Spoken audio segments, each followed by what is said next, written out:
Bismillahirrahmanirrahim. Assalamualaikum warahmatullahi ta'ala wabarakatuh. Hai teman-teman, saya Syifa Nurfauziyah dari BKI kelas 7A. Di sini bertepatan dengan nuansa ujian akhir semester mata kuliah bimbingan konseling pasca bencana yang dinahkodai oleh Bapak Dudi Imadudin yang terhormat. Di sini saya ingin berbicara ya seperti monolog lah ya, monolog mengenai bencana alam yang akhir-akhir ini terjadi. Nah, fokus utama dari pembahasan saya akan mengangkat tentang bencana alam banjir yang terjadi di daerah Garut, di daerah saya, tetapi bukan di daerah tempat tinggal saya sih, ya masih satu daerah, di Kecamatan Pamengpeuk, Kabupaten Garut, yang terjadi pada 11 Oktober 2020 dan juga disusul dengan banjir juga pada tanggal 13 Oktober 2020. Nah, apa yang terjadi? Jadi, yang terjadi adalah bencana longsor dan juga bencana alam banjir. Nah, jadi banjir dan longsor yang menimpa di wilayah Kecamatan Cisompet dan Pamengpeuk. Jadi Cisompet dan Pamengpeuk itu daerah yang berdekatan. Jadi masih satu jalur dari Garut Kota menuju itu melewati Kecamatan Cikajang, kemudian kesananya Cisompet, dan masih banyak lagi.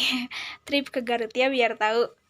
Soalnya di Garut banyak wisata yang alam terpendam. Garut hebat. Nah, bencana longsor ini akibat luapan air deras yang menekan badan jalan sehingga permukaan tanah amblas.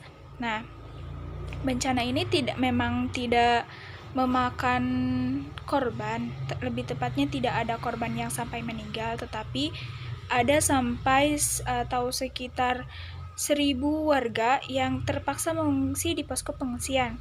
Selain itu juga banyak fasilitas umum yang rusak seperti kalau dikutip dari kumparan.com ada 3 jembatan gantung di Kecamatan Pamengpeuk yang rusak, kemudian dan rusaknya itu karena hanyut karena banjir ya. Kemudian ada juga banjir yang terjadi itu sampai setinggi pinggang manusia dewasa atau orang dewasa atau sekitar 80 cm ya.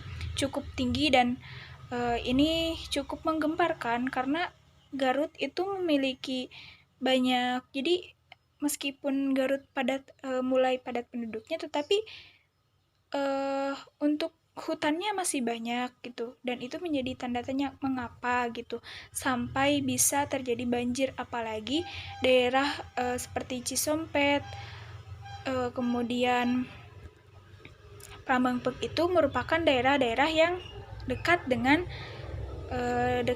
pantai atau daerah pesisir pantai, dan juga menghubungkan antara air tawar dan juga air asin. Jadi sungainya itu berbatasan gitu antara sungai dan jadi air tawar dari sungai sampai ke air asin, yaitu ke lautan. Nah, kemudian kenapa hal ini bisa terjadi? Menurut berdasarkan kecamatan, kalau berdasar geografisnya, Kecamatan Cisompet Utara dan Timur itu Samudra Hindia ke sebelah selatan, serta Kecamatan Cikelet ke sebelah barat. Nah, karakteristik Kabupaten Garut sendiri adalah sebelah selatan bagian besar permukaan memiliki tingkat kecuraman yang terjal, sedangkan Kabupaten Garut memiliki ketinggian tempat yang bervariasi. Nah, yang lebih rendah sejajar dengan permukaan air laut, dan yang paling tinggi puncak gunung, karena banyak gunung-gunung di daerah Garut yang sangat tinggi seperti Cikuray, Papandayan, dan lain sebagainya, dan kebanyakan gunungnya adalah aktif.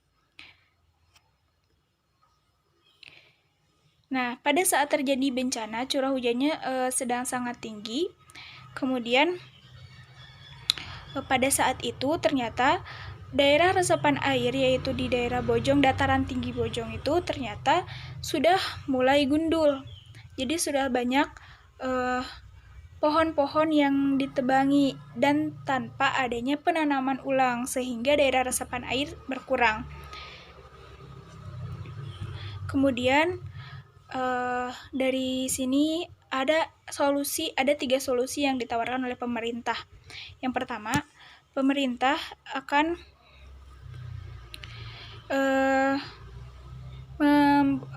jadi gini, ada beberapa solusi. Pertama, ini bukan dari pemerintah.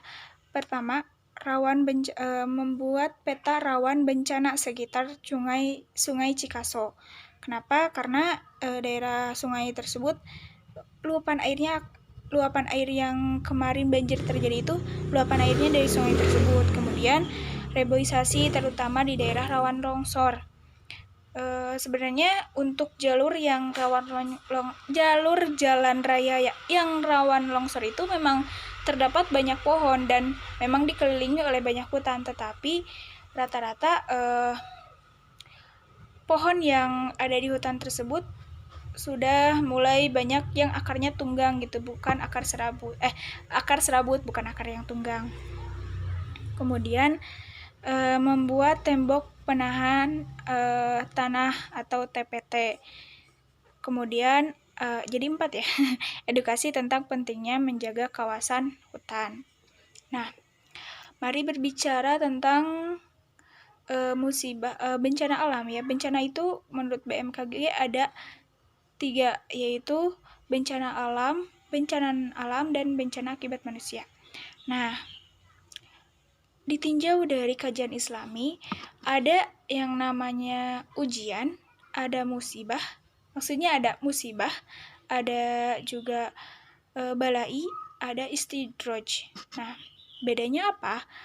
Musibah itu ditujukan memang untuk menguji keimanan manusia, apakah manusia akan tetap bersabar, apakah manusia akan tetap ikhlas, apakah manusia akan tetap bertawakal kepada Allah ketika manusia diuji dengan berbagai ujian. Nah, musibah di sini, musibah itu bisa berupa bencana alam, bisa berupa kemiskinan, bisa berupa kebodohan, dan lain sebagainya. Nah, jadi makna musibah itu sangat luas. Kemudian ada yang namanya balai. Nah, untuk balai itu merupakan semacam, ya kita memahaminya itu seperti bencana layaknya ujian, tetapi balai itu ditunjukkan untuk menegur, atau lebih tepatnya seperti hukuman kepada orang-orang yang sering bermaksiat atas hukum-hukum Allah. Nah, akan adanya balai ini memang diharuskan untuk bertaubat. Jadi ketika ada bencana seperti bencana alam ataupun non-alam, itu diharuskan untuk bertaubat. Karena memang sudah ada tegurannya, ya masa ya tidak bertaubat. Kemudian ada istidraj. Jadi istidraj ini bencana yang tidak terasa gitu. Seperti misal diberkahi kepemimpinan, diberkahi harta yang kaya, diberkahi rupa yang rupawan, diberkahi dengan kesehatan. Nah, ada orang yang sehat tetapi tidak sholat, tetapi tetap baik-baik saja dan tetap sehat. Nah, itu istidraj. Kemudian ada orang yang zalim tetapi dia dalam kepemimpinannya zalim, tetapi dia tidak mendapatkan bencana apa-apa. Bisa jadi itu adalah istidraj. Jadi bencananya tidak terasa, serupa dengan kenikmatan, tetapi kita harus hati-hati. Kemudian apakah benar gitu bencana itu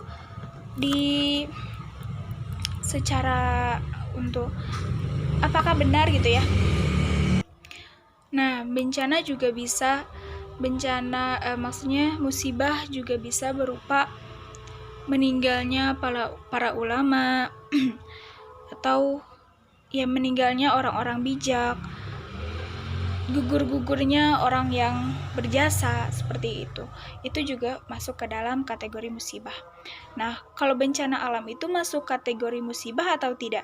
bisa jadi musibah, bisa jadi istidraj, nggak maksud istidraj ya kalau bencana alam, bisa jadi musibah, bisa jadi juga balai. Jadi kalau misalkan ada bencana alam, tentunya kita harus sering-sering introspeksi diri ya, karena bisa jadi bencana itu akibat ulah kita. Kenapa bisa ada banjir terjadi? Mungkin karena kita menebang pohon sembarangan dan kemudian tidak menanam lagi. Kenapa bisa ada longsor terjadi? Mungkin karena beban yang kita lalui untuk jalan-jalan itu terlalu berat dan terlalu memaksakan. Bisa jadi. Jadi ketika ada bencana alam memang kita harus dikembalikan lagi gitu. Bisa jadi kita kembali berpikir apakah itu merupakan teguran atau justru itu hanya musibah yang Allah turunkan untuk menguji kita. Ya, kedua hal itu memang cukup untuk membuat kita berpikir apakah keimanan kita itu sudah cukup kuat dan apakah Allah begitu sayangnya kepada kita sehingga Allah menguji kita gitu. Dan apakah Allah segitu marahnya kepada kita sehingga Allah menurunkan bencananya. Cukup untuk menjadi perenungan. Kemudian kalau menurut bencana alam itu apa sih? Nah, bencana alam itu menurut Wikipedia adalah suatu peristiwa alam yang mengakibatkan dampak besar bagi populasi manusia.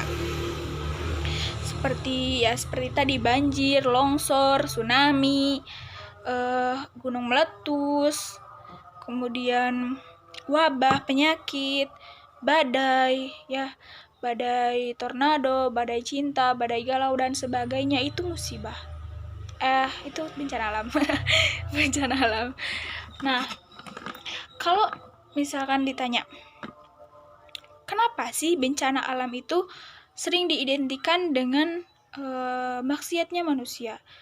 Ya, seperti yang saya katakan tadi, bisa jadi bencana alam itu adalah suatu musibah atau juga balai.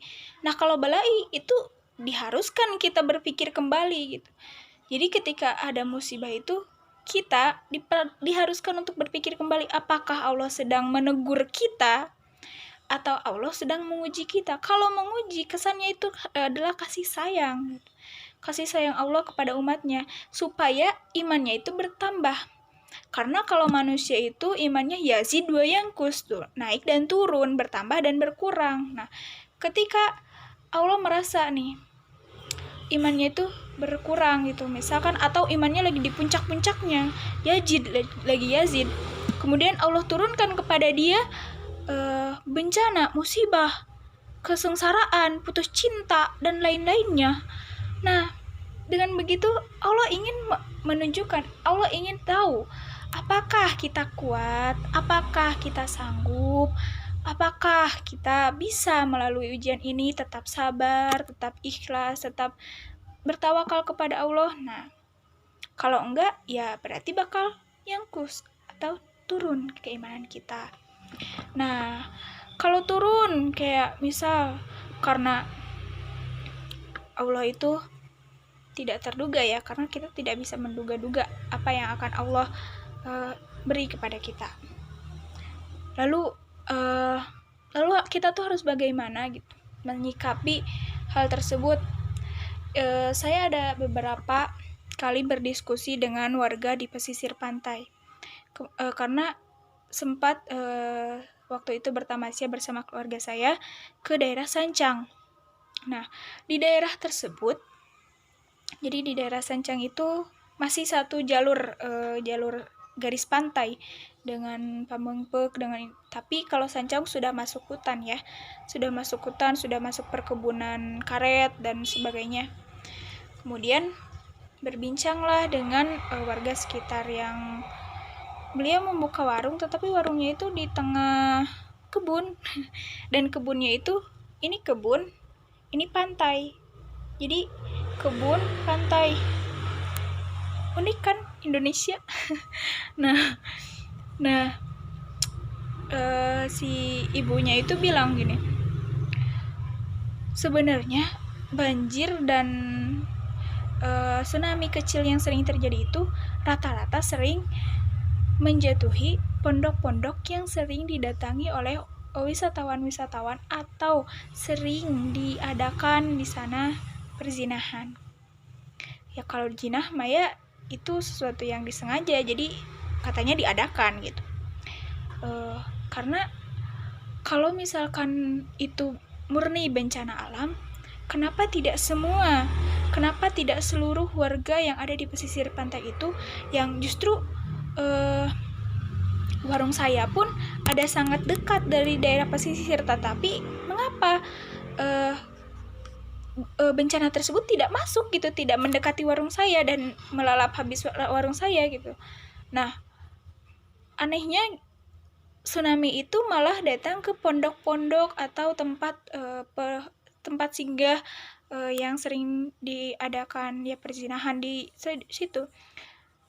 Di situ banyak sekali warga yang beropini bahwa ya mungkin inilah yang dinamakan dengan Allah menegur kita atas apa yang terjadi, atas maksiat yang kita lakukan gitu.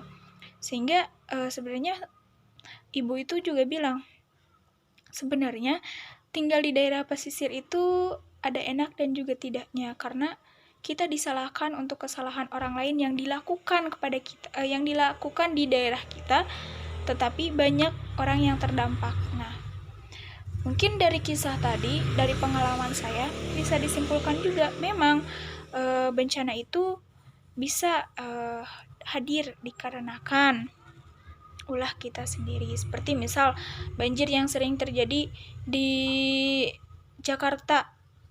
Terjadi karena apa? Terjadi karena sering sampah yang dibuang ke irigasi. Atau kenapa juga? Karena daerah resapan yang sangat minim. Kenapa juga? Karena setiap tahunnya tanah Jakarta itu amblas gitu, ada sekitar beberapa sentimeter. Dan itu kenapa? Karena memang sudah banyak gitu, sudah terlalu banyak manusia yang terus membangun, menebang hutan. Jadi daerah-daerah resapan air yang sangat banyak itu ditebang, kemudian dibangun perumahan di situ. Ya oke, ketika mereka dapat hidup sesuka mereka, tetapi tidak memikirkan orang lain. Nah, jadi mungkin untuk itu dari pemerintah pun kita tidak bisa selalu menyalahkan pemerintah ketika kebijakannya pun kita langgar gitu.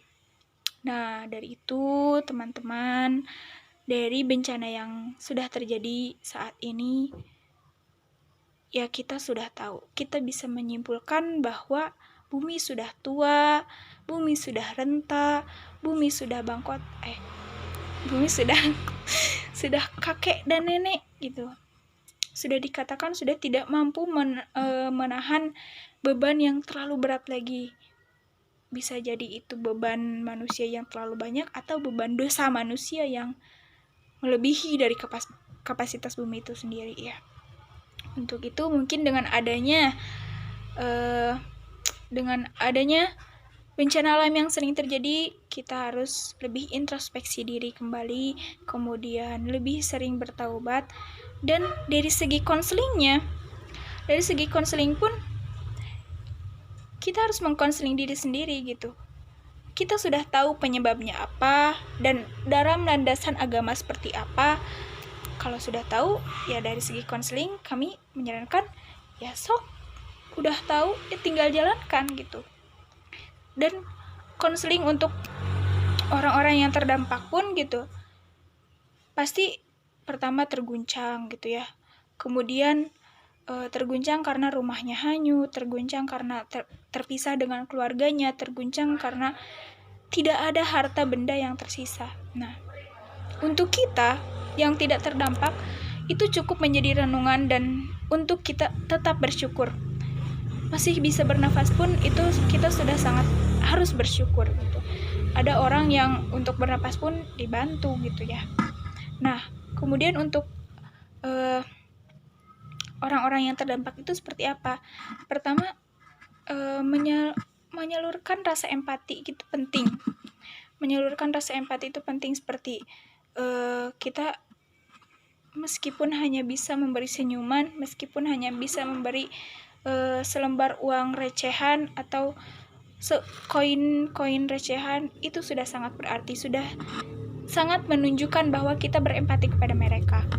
Karena menurut pengalaman saya pribadi, ketika ada keluarga yang terkena bencana, kemudian kita tunjukkan rasa empati kita, mereka menangis, tetapi bukan menangis karena sedih, tetapi menangis karena rasa mereka tetap diperhatikan meski mereka dalam keadaan yang sulit. Nah, itu teman-teman dari saya. Jika ada salah-salah kata, mohon maaf. Kalau ada kekurangan ilmu, mohon maaf juga, karena ya yang namanya pelajar masih belajar ya. Mohon dimaafkan.